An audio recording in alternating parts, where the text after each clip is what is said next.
2016 সালের 19 মার্চ রাজধানীর ইঞ্জিনিয়ার্স ইনস্টিটিউশনে ষষ্ঠ জাতীয় কাউন্সিলের আয়োজন করে বিএনপি। এরপর কেটে গেছে এক দশক। বাংলাদেশের রাজনীতিতে চড়াই উতরাই ও রাজপথের আন্দোলনে ব্যস্ত থাকায় আর সম্মেলন করতে পারেনি দলটি। তবে আগামী কয়েক মাসের মধ্যেই বিএনপির সপ্তম জাতীয় কাউন্সিল অনুষ্ঠিত হতে যাচ্ছে। দলের সর্বোচ্চ নীতি নির্ধারণী ফোরাম স্থায়ী কমিটির সবশেষ সভায়ও ওঠে বিষয়টি, তবে চূড়ান্ত সিদ্ধান্ত হয়নি।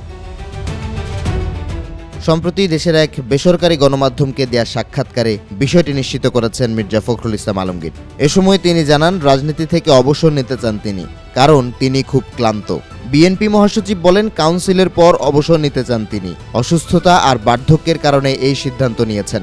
রাষ্ট্রপতি হবার কোনো আকাঙ্ক্ষা আছে কিনা এমন প্রশ্নের জবাবে ফখরুল বলেন, এ ধরনের প্রত্যাশা কখনোই ছিল না, ভাগ্যের কারণে এতদূর আসতে পেরেছেন তিনি।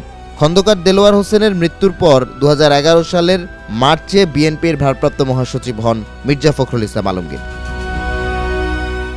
2016 সালের কাউন্সিলের পর থেকে সামলাচ্ছেন মহাসচিবের দায়িত্ব। সে সময় মির্জা ফখরুলকে বিএনপির মহাসচিব পদে মনোনীত করেন দলের চেয়ারপারসন খালেদা জিয়া। একই সঙ্গে রুহুল কবির রিজভীকে দলের সিনিয়র যুগ্ম মহাসচিব এবং মিজানুর রহমান সিনহাকে কোষাধ্যক্ষ মনোনীত করা হয়। এমন পরিস্থিতিতে বিএনপির পরবর্তী মহাসচিব হচ্ছেন কে, সে বিষয়ে আলোচনা তুঙ্গে। দলের গঠনতন্ত্র অনুযায়ী জাতীয় কাউন্সিল বা দলের চেয়ারপারসন কর্তৃক মহাসচিব মনোনীত হন। এটি দলের অন্যতম শীর্ষ পদ, যার মাধ্যমে দলের নীতি নির্ধারণী সিদ্ধান্তগুলো বাস্তবায়িত হয়। বর্তমানে বিএনপির যুগ্ম মহাসচিব 7 জন, যার মধ্যে মির্জা ফখরুলের পরেই রয়েছেন অ্যাডভোকেট রুহুল কবির রিজভী। বিএনপির সিনিয়র যুগ্ম মহাসচিবের দায়িত্ব সামলাচ্ছেন তিনি। ফলে নতুন মহাসচিব হিসেবে ধানের শীষ যেতে পারে রিজভীর হাতে। তবে যুগ্ম মহাসচিবের তালিকায় সবশেষ সংযোজন হুমায়ুন কবিরের আকস্মিক উত্থানও রাজনীতির হিসাব বদলে দিতে পারে।